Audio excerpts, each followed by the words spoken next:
Africa के गहरे जंगल में सुबह की सुनहरी किरणें पेड़ों की शाखाओं से झांक रही थी। हवा में मिट्टी की खुशबू थी और पक्षियों की चहचहाहट गूंज रही थी। उसी जंगल के बीचों बीच एक बड़ी चट्टान पर दो छोटे शावक जन्मे, वीर और सिंघा।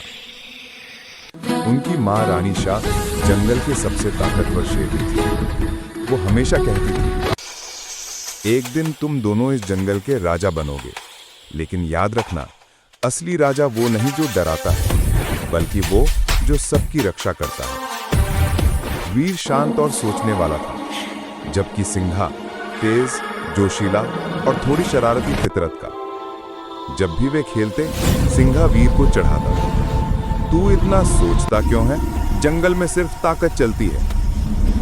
वीर मुस्कुराता, नहीं भाई, अक्ल भी जरूरी है। यही फर्क उन्हें एक दूसरे के लिए खास बनाता।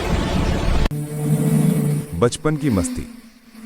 दोनों शेर के बच्चे सुबह से शाम तक खेलते, नदी किनारे तितलियों के पीछे दौड़ते, बंदरों से फल चुराते और कभी-कभी मगरमच्छों से बचते। रानी शाह उन्हें रोज सिखाती थी, जंगल सिर्फ हमारा नहीं, सबका घर है। एक दिन जब दोनों शावक नदी में पानी पी रहे थे, तभी पीछे से एक लकड़बग्घा आया और उनके खाने की कोशिश करने लगा। सिंघा झपट पड़ा, पर वीर ने कहा, रुको, माँ कहती है हर लड़ाई जरूरी नहीं होती। वीर ने अपनी सूझबूझ से लकड़बग्घे को दूसरी दिशा में फेंका हुआ मांस दिखाया और वो भाग गया। सिंघा बोला, तू तो चालाक निकला। वीर मुस्कुराया, दिमाग भी काम आता है भाई। बढ़ते साल गुजरते गए, दोनों जवान हो गए। उनकी दहाड़ इतनी ताकतवर थी कि पूरा जंगल कांप उठता। जानवर उन्हें देखकर गर्व महसूस करते थे। वे सिर्फ राजा नहीं बनना चाहते थे, वे रक्षक बनना चाहते थे। वीर अक्सर जंगल के जानवरों की बैठक बुलाता, हमें सबको साथ रहना होगा, इंसान पास आ रहे हैं। सिंघा हमेशा कहता, अगर इंसान आएंगे तो हम उनसे जंगल छीन लेंगे। दोनों का मकसद एक था, जंगल को बचाना, बस तरीका अलग अलग था। पहली मुलाकात इंसानों से। एक शाम दोनों नदी किनारे शिकार के लिए गए थे। तभी उन्हें दूर से मशीनों की आवाज सुनाई दी, गड़गड़ गड़गड़। पेड़ों के पीछे से देखा, इंसान ट्रक और हथियार लेकर आ रहे थे। वीर ने कहा, ये वो लोग हैं जो हमारे पेड़ काटते हैं। सिंघा गुर्राया, चल आज दिखाते हैं इनको असली जंगल का नियम। वे दोनों झाड़ियों में छिप गए।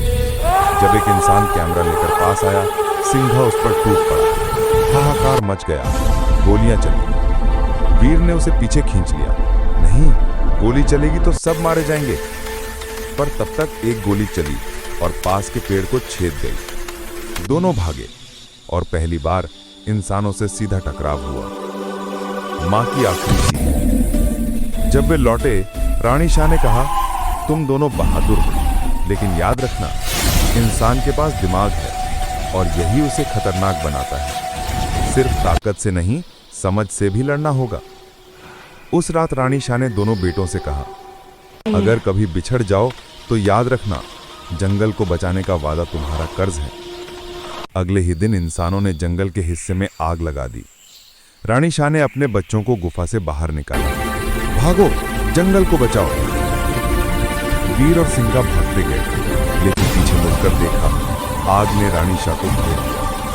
उसकी आखिरी आवाज आई, Veer and Singha, older, मत छोड़ना। reflective beneath stars, जंगल में आग, teaching younger cubs. आसमान में धुआं और वीर सिंघा की जिंदगी में पहली बार सन्नाटा।